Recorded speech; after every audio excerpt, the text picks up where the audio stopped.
રાજ્યમાં વરસાદને લઈને હવામાન વિભાગે મહત્વપૂર્ણ આગાહી કરી છે। આજથી 3 દિવસ ભારેથી અતિ ભારે વરસાદની આગાહી કરવામાં આવી છે।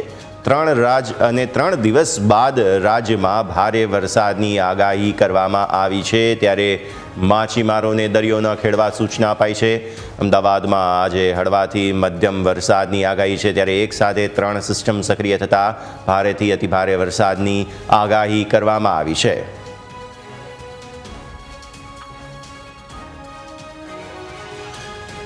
के लिए आज जहाँ पर गुजरात रीजन और सौराष्ट्र कच्छ के लिए heavy to very heavy rainfall की वार्निंग है। और जो डिस्ट्रिक्ट है जहाँ पर वेरी हेवी रेनफॉल की वार्निंग है वो डिस्ट्रिक्ट है गुजरात रीजन के बनासकांठा, साबरकांठा, सूरत, नवसारी, वलसाड़, दमन, दादरा नगर हवेली।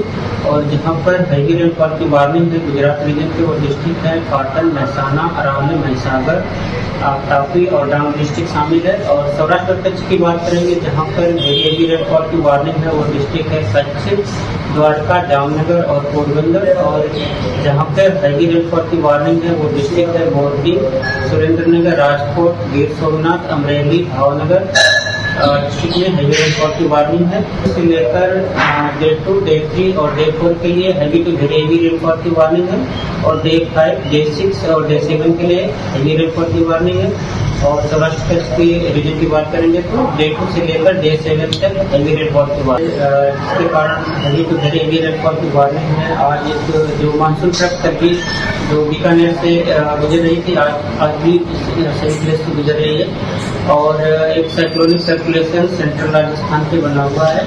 और इसके अलावा एक जो ट्रक कल नॉर्थ ईस्ट अरेबियन सी से गुजर रही थी, आज वो नॉर्थ गुजरात से गुजर रही है।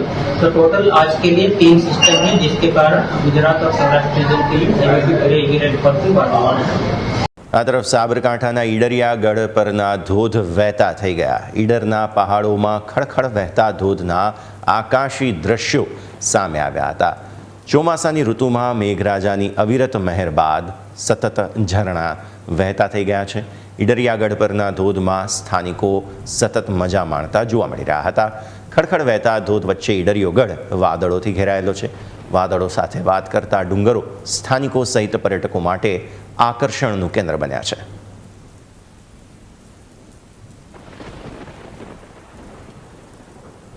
રાજ્યમાં મેઘરાજાએ સતત ધડબડાટી બોલાવી છે। 24 કલાકમાં રાજ્યના 201 જેટલા તાલુકામાં વરસાદ પડ્યો હોય તેવી વિગતો સામે આવી છે। રાજ્યના 144 તાલુકામાં 1 ઇંચથી પણ ઓછો વરસાદ ખાબક્યો હતો। સૌથી વધુ પલસાણામાં 3.78 ઇંચ વરસાદ પડ્યો છે। કાંકરેજમાં 3.58 ઇંચ વરસાદ પડ્યો છે। લખતરમાં 3.43 ઇંચ વરસાદ પડ્યો હોવાની વિગતો સામે આવી છે। કલ્યાણપુર તાલુકાની વાત કરીએ, ધોધમાર વરસાદ પડ્યો છે। ભાટિયા, કલ્યાણપુર, ભોગાત, હર્ષદ પંથકમાં વરસાદની ખબરો સામે આવી છે। ભાટિયામાં મેઘરાજાની તોફાની બેટિંગ જોવા મળી, જ્યાં 2 ઇંચ જેટલો વરસાદ થતાં બજારોમાં પાણી વહેતા થયા હતા।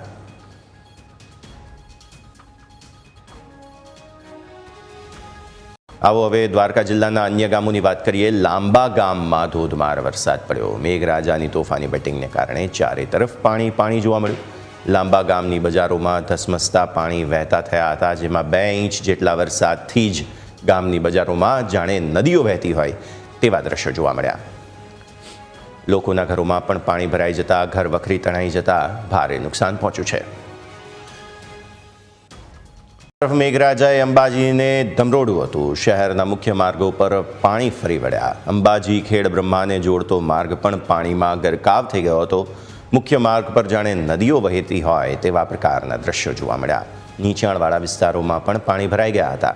અનેક વિસ્તારમાં પાણી ભરાતા સ્થાનિકોને હેરાની થઈ છે। અત્યારે તસવીરો આપ નિહાળી રહ્યા છો, કેટલી મોટી માત્રામાં અહીં પાણી ભરાયા છે।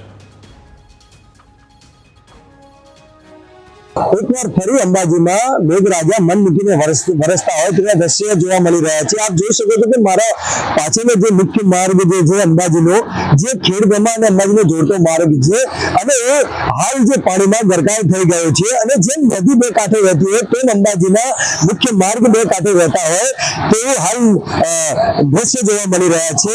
અને આ સતત જે વરસાદ વરસી રહ્યો છે તેના કારણે અંબાજીના માર્ગો નદીમાં ફેરવાયા છે। અને ક્યાંક ને ક્યાંક જે ગ્રામ પંચાયત જે વરસાદી ઋતુ એટલે કે મોન્સૂનને જોઈને જે કામગીરી કરતી હોય તેના ઉપર બી ક્યાંક ને ક્યાંક સવાલ ઉઠી રહ્યા છે અને આ એવા માર્ગો છે જે દર વર્ષે જે ચોમાસાની ઋતુમાં પાણીમાં ગરકાવ થતો હોય છે તો કેમ આના ઉપર ગ્રામ પંચાયત એક્શન લેતો નથી અને પાણી જવાનો મુખ્ય માર્ગ કેમ બનાવતો નથી તેના ઉપર તો આ જે પ્રશ્ન ચિહ્ન લાગેલો છે અને જે આ સતત વરસી રહ્યો વરસાદ તેના કારણે જે મુખ્ય માર્ગો છે એ પાણીમાં ગરકાવ થયા છે જેના કારણે જે લોકો જે સાધનો લઈને ઘરથી નીકળી રહ્યા છે તે પણ ખોરવાઈ રહ્યા છે.